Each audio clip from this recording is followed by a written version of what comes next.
本人就任中华人民共和国香港特别行政区行政长官，定当拥护中华人民共和国香港特别行政區。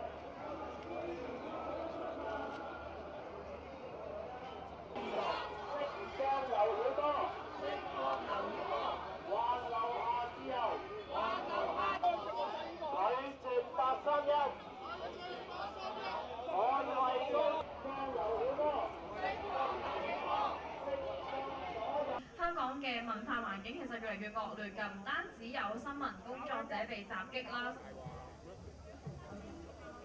完全冇期望啊！習近平今朝早講得好清楚，23條咧好快會重臨香港啊！我哋一定要保住。